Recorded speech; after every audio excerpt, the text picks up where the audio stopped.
Nagpapansin daw ako sa social media kaya pinapakita ko yung dila ko. Yung dila ko napansin. Yes, nagpapansin. Lahat naman ng gumagawa ng content ay nagpapansin talaga. Nagpapapansin. Kasi naka-open na yung professional mode. Ibig sabihin, naghahanap sila ng viewers. Isa na po ako doon. Paliwanag ko sa iyo ha. So kung nagpapapansin kami at dila yung ginamit ko, napansin mo yung dila ko. Yun. Pangalawa, pag pinupuna daw ako, nagagalit daw ako. O ito. So ano yan? Kayo lang ang may karapatang magsalita ng hindi maganda. Tapos kung nagre-react yung pinupuna ninyo, ay wala silang karapatang mag-react. At kayo ang biktima. Mga nurse. Typical na nurse ito.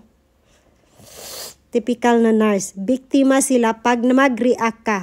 Kung sila naman ang pinuna natin, ano na naman siya, magre-react at biktima pa. Pangatlo, yung mga lalabs ko daw, yung mga followers ko din, ay nagagalit din pag pinuna ako. Hindi po sila nagagalit.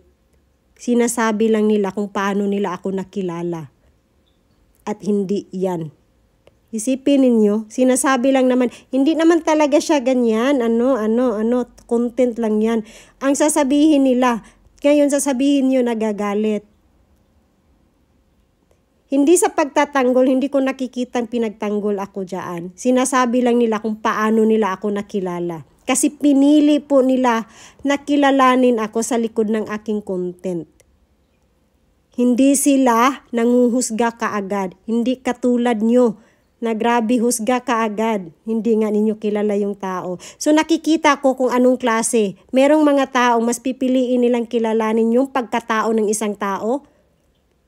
At meron ding mga taong talagang husga kaagad kung ano ang nakikita ng kanilang mga mata.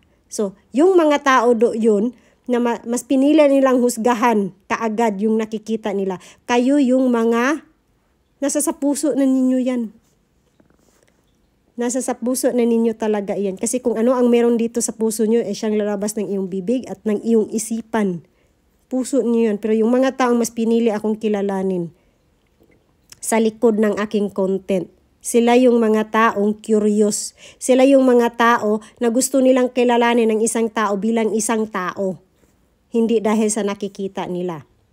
Pangatlo, may sayad yan. Wow! Talaga nga naman, no? Alam mo, ikaw ha, mag-ingat-ingat kasi sinasabi mong ganyan. Oo. Mag-ingat-ingat ka. Profile pa naman ang gamit mo. Mag-ingat-ingat ka sa mga sinasabi mo. Kasi wala kang pruweba na may sayad ako. May pruweba ka ba?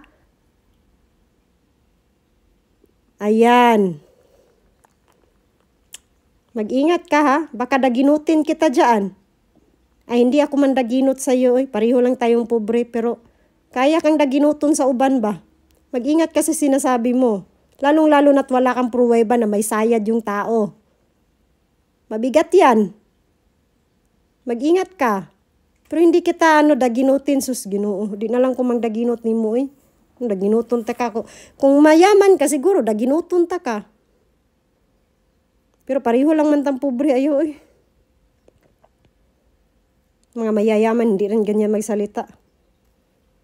Busy sila sa pagpapayaman. Ikaw busy ka sa pagmamaritis mo. Mag-ingat kasi sinasabi mo ha. Baka yung sinasabi mo, sabihin ko sa'yo na sabihin mong may sayad ako, may pruweba ka? Ha? Mabigat yan. Baka mabintay ang kalabaw mo dyan kung dadaginutin kita. Ingat ka.